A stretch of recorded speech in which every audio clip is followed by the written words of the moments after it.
This is Michael Carson back with another video. Well, Zelensky, he's been doing a lot of talking about wanting peace all of a sudden when he clearly didn't want peace.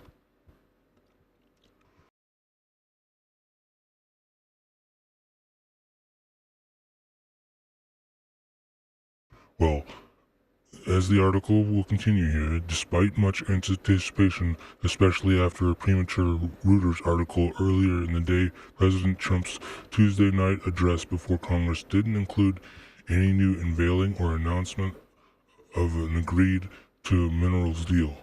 Trump only said that Ukrainian Vladimir Zelensky sent a letter that affirmed Ukraine was ready to work towards peace with the U.S. Well, he ran to the EU. That didn't really work for him, did it?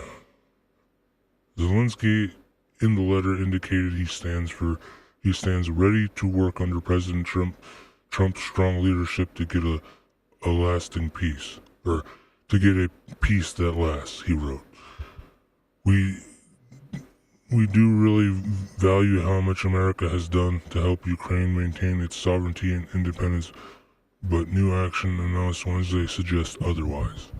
Well, he's not apologized for his actions. He went on the cameras right in front of everybody. He hasn't apologized to the American people. So I think Trump's going to make him do that. That's going to be entertaining.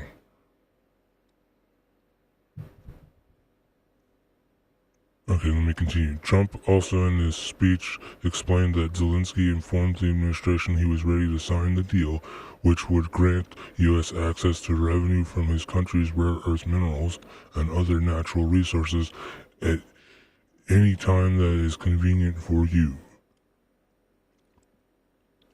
But clearly, the details haven't been hammered out and fully agreed to yet, and there's no done deal to announce. It didn't even feel like a signed deal was in the immediate horizon, and Trump moved on from this topic rather fast in what was overall a whopping hour and 40-minute long address.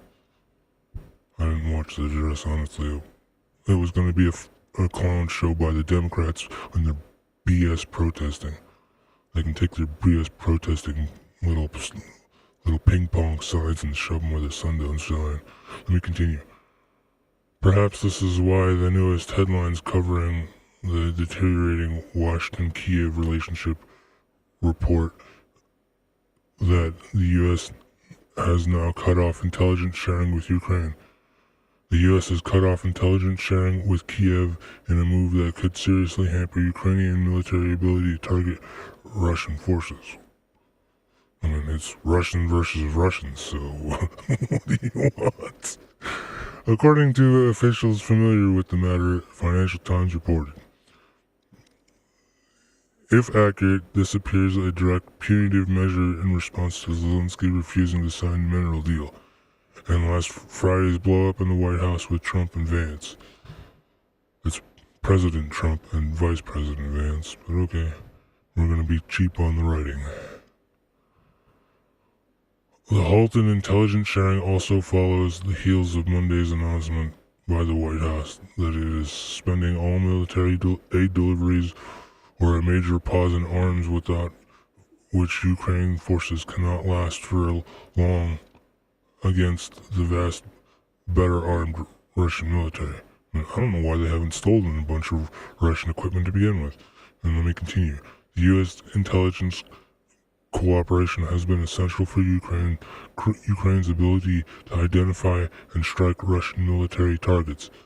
FT continues in its Washington report. 3 officials familiar with the decision confirmed that Washington has frozen intelligence channels with Kiev, while the U.S.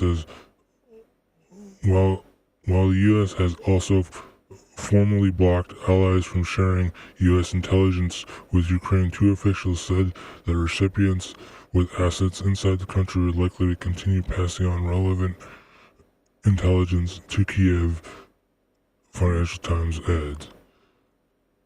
But the report notes that the allies are able to still provide time-sensitive, high-value intelligence, such as needed for Ukraine to conduct precision strikes on movable Russian targets.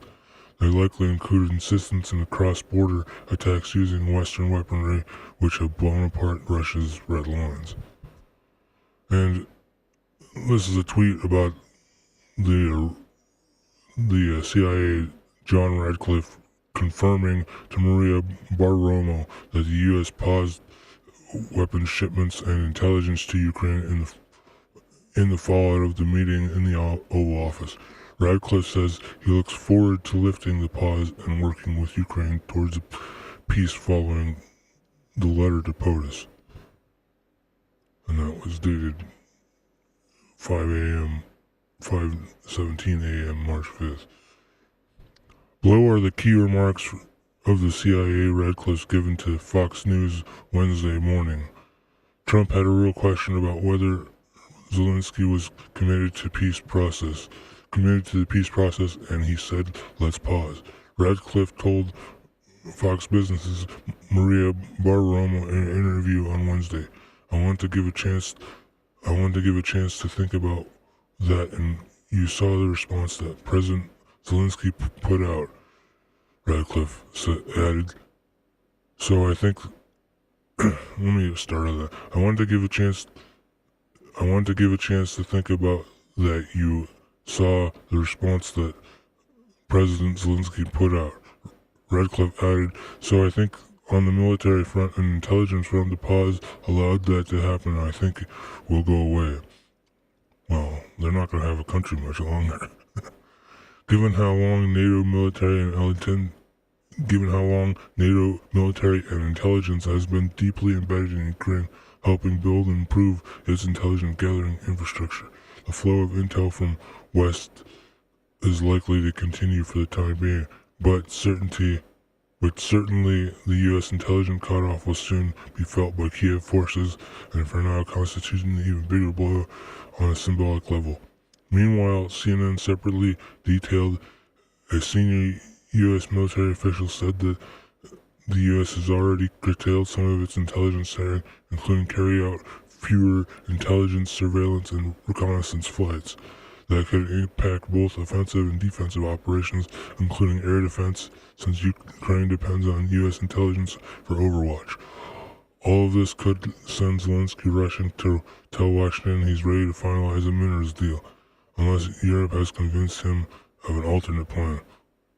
Though the EU will unlikely be able to fill the defense and intelligence gap left by the U.S. absence. And I would like to add that there is no reason for British troops and French troops, for example, to be in Ukraine.